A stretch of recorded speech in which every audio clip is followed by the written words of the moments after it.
The Lord be with you. And with your spirit. A reading from the Holy Gospel according to John. Glory to you, O Lord. Since the Passover of the Jews was near, Jesus went up to Jerusalem. He found in the temple area those who sold oxen, sheep, and doves, as well as the money changers seated there. He made a whip out of cords and drove them all out of the temple area with the sheep and oxen, and spilled the coins of the money changers and overturned their tables. And to those who sold doves, he said, "Take these out of here and stop making my Father's house a marketplace." His disciples recalled the words of Scripture, "Zeal for your house will consume me." At this the Jews answered and said to him, "What sign can you show us for doing this?" Jesus answered and said to them, "Destroy this temple, and in 3 days I will raise it up."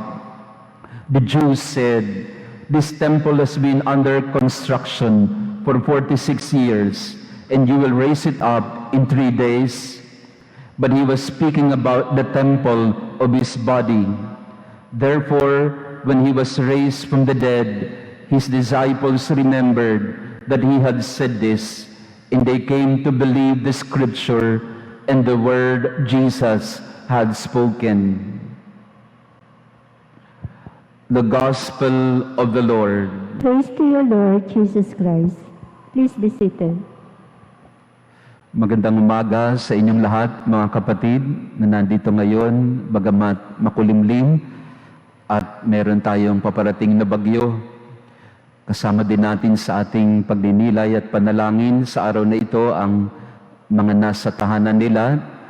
Kasama natin sa live streaming, mga kapatid natin ding mga OFW at nagtatrabaho at naninirahan sa ibang bansa.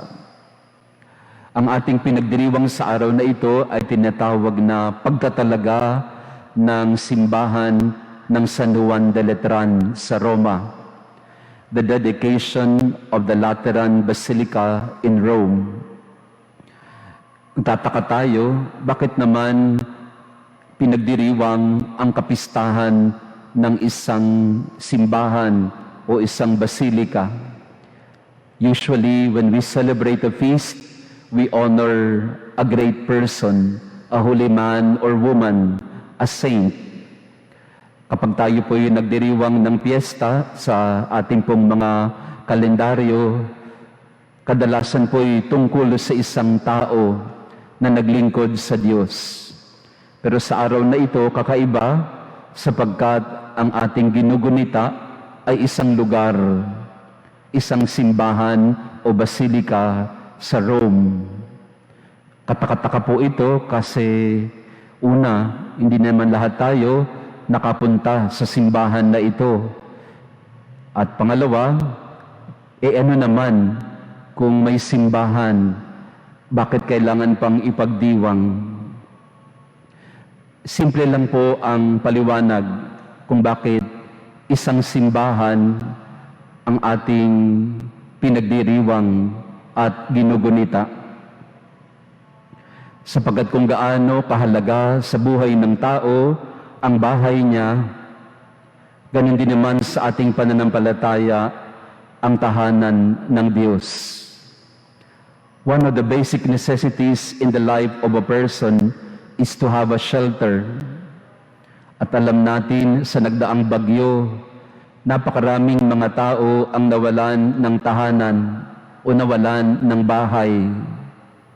Napakaraming mga tao ang pagkatapos pagsikapan na maitayo ang kanilang mga bahay, dugo at pawis ang kanilang inipon para lamang maipagawa ang kanilang bahay, biglang sisirain ng bagyo.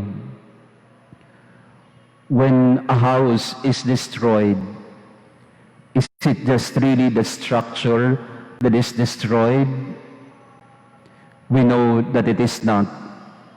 Sabagat ang bawat bahay ay simbolo ng isang tahanan pamilya ng tao.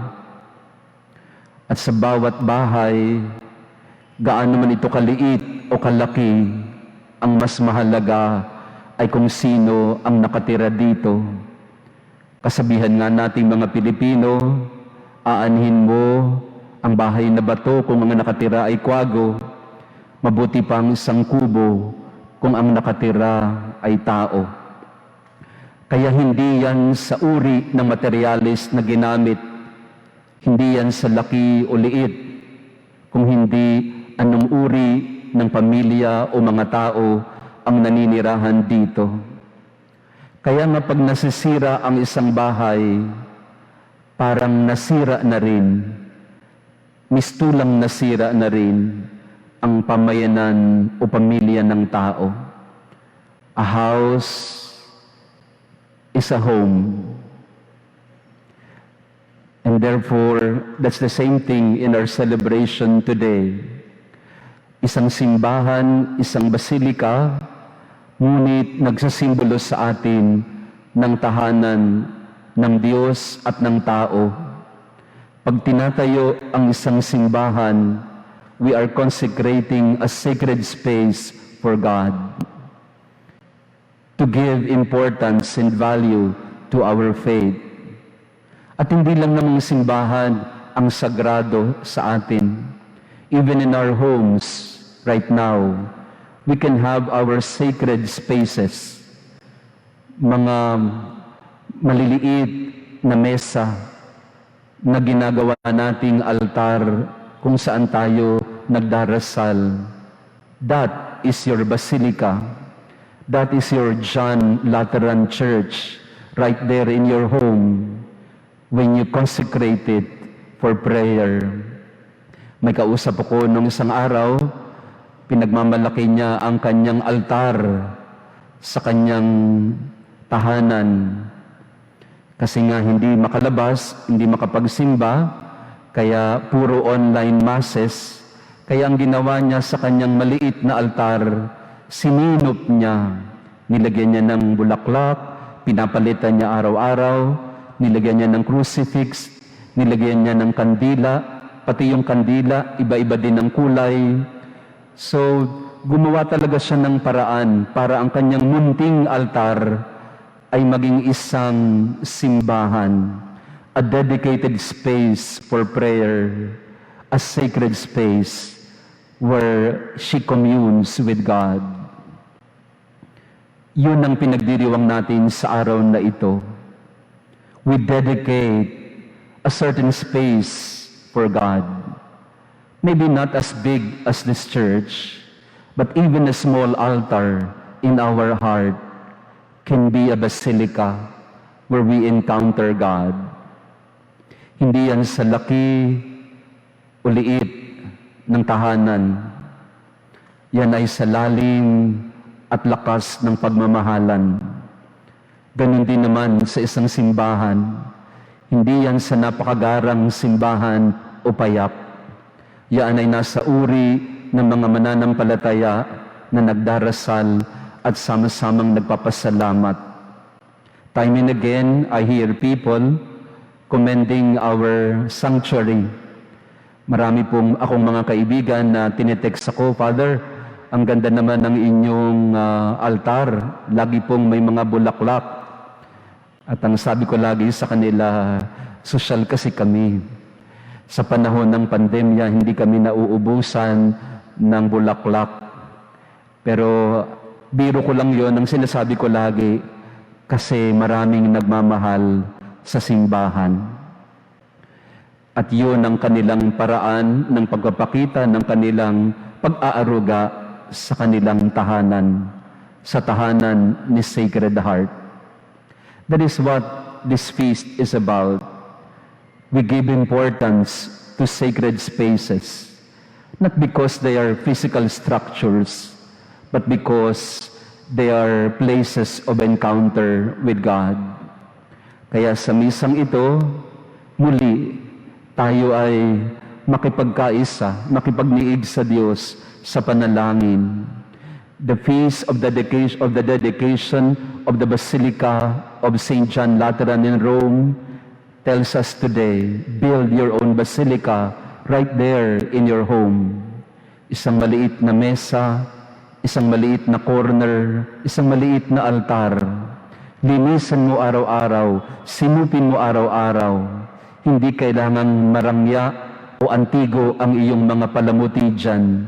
Ang mahalaga, araw-araw, nagdadasal ka dyan. Pag ako po'y naiimbitahan sa mga bahay, nalulungkot ako. Pag nagbe-bless ako ng mga bahay, kasi minsan ang mga altar nila, may altar nga, pero inaagiw naman. At kitang-kita mo, wala naman talagang nagdadasal, palamuti lang.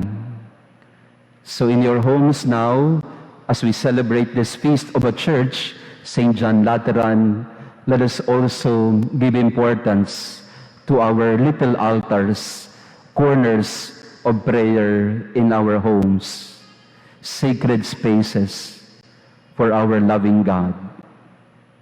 Amen. Every church is holy, but the holiest place is your heart, where God dwells and where you can be one with Him.